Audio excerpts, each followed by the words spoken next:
Amigos de YouTube, lo que vamos a ver en este video son funciones trigonométricas. Las funciones trigonométricas son las últimas funciones que vamos a ver y están dentro del conjunto de aquellas funciones que son trascendentes, que no pueden expresarse como suma, resta, producto, división de términos enteros. Las dos primeras que vamos a ver son la función seno y coseno. Nos quedarían cuatro más, pero vamos a explicar detalladamente estas y luego las otras en próximos videos nos va a ser más fácil hacerlo. ¿De dónde parte la función seno y la función coseno? Justamente de la función trigonométrica con ese mismo nombre. Recordemos un poquito qué era el seno y qué era el coseno. Si yo tengo un triángulo rectángulo como el que ustedes ven allí, tomamos uno de los ángulos que no sea el recto, tenemos una hipotenusa, un cateto adyacente a ese ángulo y un cateto opuesto a ese ángulo. Bueno, este ángulo, por supuesto, está comprendido entre 0 y pi sobre 2 radianes. En todo triángulo, si medimos el ángulo, los tres suman 180, este de 90, por lo tanto, estos dos ángulos tienen que ser menor o igual a 90. ¿Qué es entonces la operación seno y la operación coseno en un triángulo rectángulo? El seno de este ángulo se define como el cociente entre el cateto opuesto y la hipotenusa. Y el seno de este ángulo se define como el cateto adyacente sobre la hipotenusa. Entonces, de aquí sale la función seno de x, y es igual a seno de x, y la función y es igual coseno de x, ¿no? Esta sería la operación que vincula los elementos de mi dominio x con los elementos del codominio y. Pero nos falta algo para definir esta función, que es el dominio.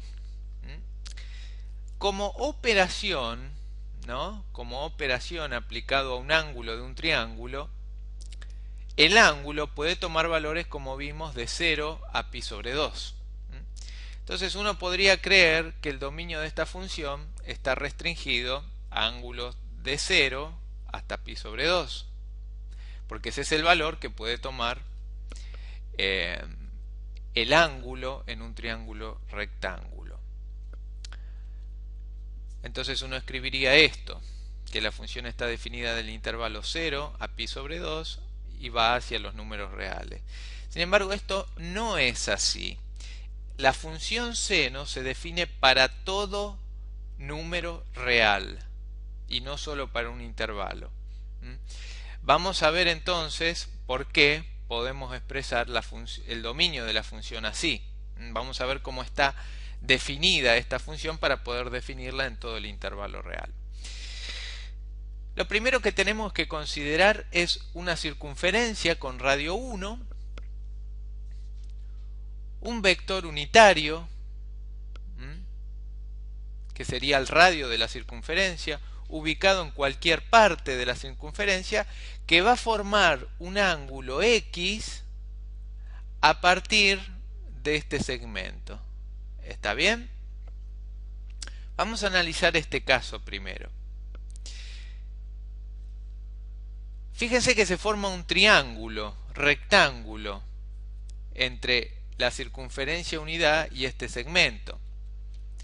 Podemos llamar cateto opuesto al segmento vertical, cateto opuesto de este ángulo, del ángulo X, y cateto adyacente a el segmento horizontal que se forma aquí. Bueno, vamos a definir entonces el seno de X como el cateto opuesto que se forma en este triangulito. Tal vez ustedes digan, pero el seno no era el cociente del cateto opuesto y la hipotenusa. Sí, pero fíjense que aquí, al ser la hipotenusa de valor unitario, por tener radio 1, directamente el seno es el cateto opuesto.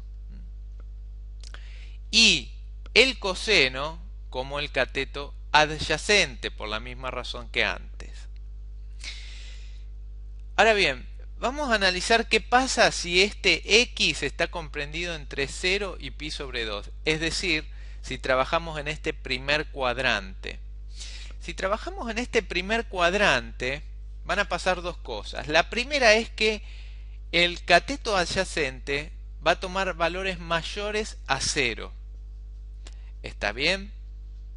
Tenemos que imaginarnos que estas líneas de puntos son, por así decirlo, dos ejes cartesianos.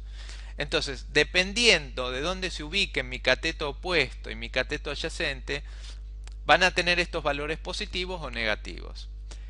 Si el x está entre pi sobre 2 y 0, mi cateto adyacente va a estar ubicado aquí, en la parte positiva del eje x, vamos a decir, entonces va a tomar valores positivos.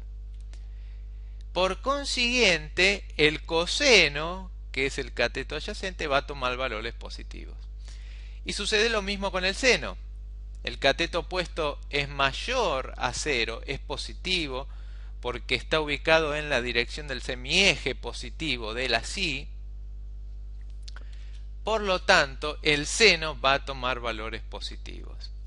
Si queremos graficar cómo va a variar el seno y el coseno desde 0 hasta pi sobre 2 en este cuadrante, sería de esta manera. En rojo tienen el coseno y en azul el seno. Fíjense que a medida que x tiende a 0, que este ángulo se achica, fíjense qué pasa con el seno. Este cateto se hace muy pequeño hasta que en 0 se anula totalmente. Y a medida que este x se aproxima a pi sobre 2, este cateto opuesto tiende a ser la hipotenusa, es decir, que tiende a la unidad, como se ve aquí. Y sucede lo contrario con el coseno. Vamos a ver qué pasa ahora si el ángulo x está entre está entre pi sobre 2 y pi. Está en este segundo cuadrante. En este segundo cuadrante, el cateto adyacente va a tomar valores negativos por estar ubicado en el semieje negativo de las x. Por lo tanto, el coseno va a ser negativo. Y el cateto opuesto va a estar ubicado en el semieje positivo de la y. Por lo tanto, el seno va a ser mayor que 0. Entonces, si queremos graficar cómo varían el seno y el coseno en este cuadrante, variarían de esa manera. Fíjense que al ir aumentando x en este cuadrante, el cateto opuesto, que es el del seno, va disminuyendo hasta que en pi el cateto opuesto, que es cuando este radio vector estaría paralelo al cateto adyacente, se anula totalmente. Y fíjense qué pasa con el cateto adyacente. Va creciendo pero en sentido negativo. ¿Está bien? Hasta que en pi toma el mismo valor que la hipotenusa, es decir, menos 1. Vamos a ver ahora qué pasa si x está en el tercer cuadrante, es decir, entre pi y 3 medio pi.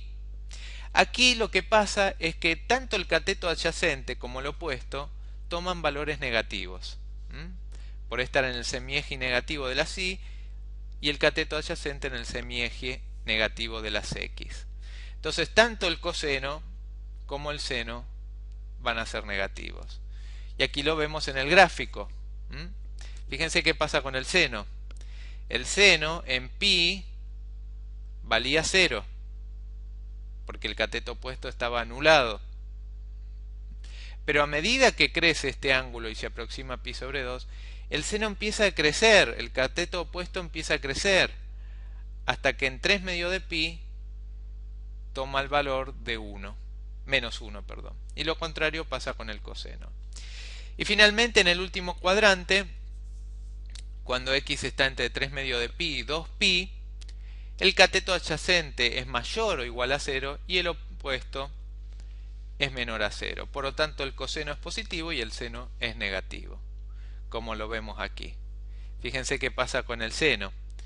El cateto opuesto empieza en menos 1, en 3pi sobre 2, y a medida que aumenta se empieza a hacer más chico y termina en 0 para 2pi. Cosa que era lógico porque también había empezado en 0 cuando el ángulo x era 0, ¿no?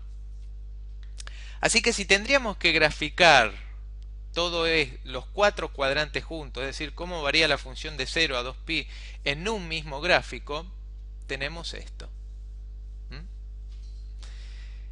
Esta es la famosa función senoidal, graficada entre 0 y 2pi, que es 6,28. Fíjense que la función tiene un máximo, tiene un mínimo y tiene dos ceros en este intervalo. Este punto sería el mismo que porque 2pi es lo mismo que 0. Bien, ahora, ¿qué pasa si x es mayor a 2pi? ¿Cómo seguiría la función para este lado y para este lado? Bueno, tengamos en cuenta lo siguiente. Allí tenemos un radiovector que forma un ángulo x con el semieje de las x.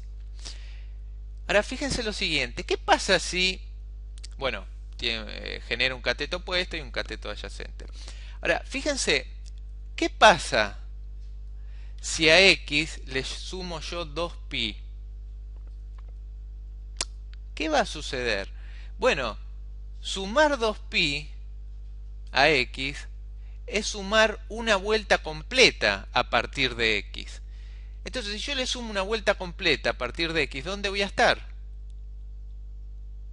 Otra vez en el mismo radiovector.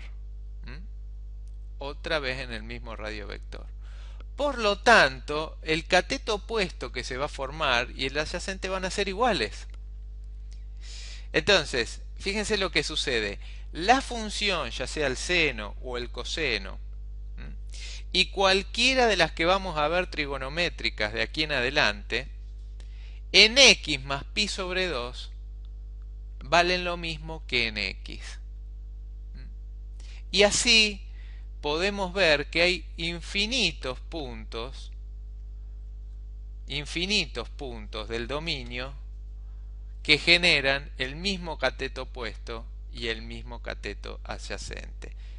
A cualquier punto de x que yo le sume 2pi, me va a generar el mismo cateto opuesto y el mismo cateto adyacente. Entonces lo que podemos ver es que esta función se va repitiendo, tiene una periodicidad. Por eso a las funciones trigonométricas se les llama muy apropiadamente funciones periódicas. No son las únicas funciones periódicas, son un tipo muy utilizado de ellas, donde el período es 2pi. Cada 2pi, cada una vuelta completa, vuelvo a obtener los valores de seno y coseno. Por eso es que esta función está definida para todo número real. Si yo me extiendo más allá de 2pi o más allá del 0 hacia valores negativos del dominio, esta función va a estar perfectamente definida. Y si yo la quiero graficar, voy a tener esta gráfica. ¿Ven que la función se va repitiendo? Por decirlo así, el dibujo de la función entre 0 y 2pi se va copiando y pegando a lo largo de todo el dominio, ¿no? Entonces, por eso es que esta función está definida para todo número real. Fíjese entonces lo que decíamos, ¿no? El dominio de estas funciones son dr en R. Allí tenemos una gráfica de lo que es una porción entonces de la función entre 0 y 2pi. Vamos a marcar los puntos principales del dominio, pi sobre 2, pi, 3 medio de pi y 2pi. Y vamos a ver algunas características importantes de esta función. Por ejemplo, la imagen. Fíjense que la función se extiende en el codominio desde menos 1 hasta 1. No hay valores mayores, no hay valores menores a menos 1. Por lo tanto, la imagen de la función es el intervalo cerrado de menos 1 a 1, con todos los valores intermedios, como se puede ver. Hagamos ahora una tablita. Aquí tache menor que 0 y mayor que 0. Quédense con seno de x y con coseno de x. Esto está de más.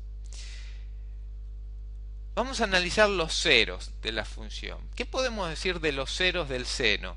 El seno es el de azul. Bueno, fíjense que esto tiene un cero, en pi, en 2pi, en 3pi, en 4pi. Es decir que en múltiplos enteros de pi, que simbolizamos esto así como ven en pantalla, n por pi, donde n es un número entero, la función se anula. Así que estos son los ceros del seno. ¿Cuáles son los ceros del coseno? Fíjense que el coseno se anula en pi sobre 2, en 3 medios de pi. Se va a volver a anular en pi sobre 2 más 2pi, es decir, en 5 medios de pi sobre 2. También en 3pi sobre 2 más 2pi, es decir, en 7 medios de pi sobre 2. Entonces se anula en pi sobre 2, en 3pi sobre 2, en 5pi sobre 2, en 7pi sobre 2. Se anula en todos múltiplos impares de pi sobre 2. Podemos escribirlo de esta manera. Esto simboliza un número impar, múltiplo de pi sobre 2. Fíjese que también esta función tiene máximos locales. Por ejemplo, el seno tiene un máximo aquí en pi sobre 2. Y se va a repetir esto 2pi más adelante, y 4pi, y 6pi, y 8pi. Es decir que los máximos en el seno se dan en pi sobre 2 más un múltiplo entero de 2pi. Y en el coseno, fíjense que el máximo está en 0, en 2pi, va a tener otro en 4pi y en 6pi. Es decir que en un múltiplo par de pi va a tener los máximos. ¿Qué pasa con los mínimos? El mínimo del 0 está en menos 1 y en 3 medios de pi. Pero como la función se repite cada 2pi, tenemos que en 3 medios de pi más un múltiplo entero de 2pi, vamos a encontrar un mínimo local de la función. ¿Y qué pasa con el coseno? Fíjense que el mínimo del coseno está en pi. Y va a volver a tener otro 2pi adelante, es decir, en 3pi. Y 2pi más adelante en 5pi. O sea que ustedes pueden ver que los mínimos del coseno van a estar en un número impar de veces de la cantidad pi. Y lo escribimos así, ¿no? Número impar de pi. Bueno, esto es todo con respecto a las funciones trigonométricas seno y coseno. En el próximo video vamos a subir ya y hablar de otras funciones importantes trigonométricas como son la tangente y la cotangente. Espero que les haya servido esta clase teórica. Si es así, por favor exprésenlo con un like, y nos vemos en el próximo video.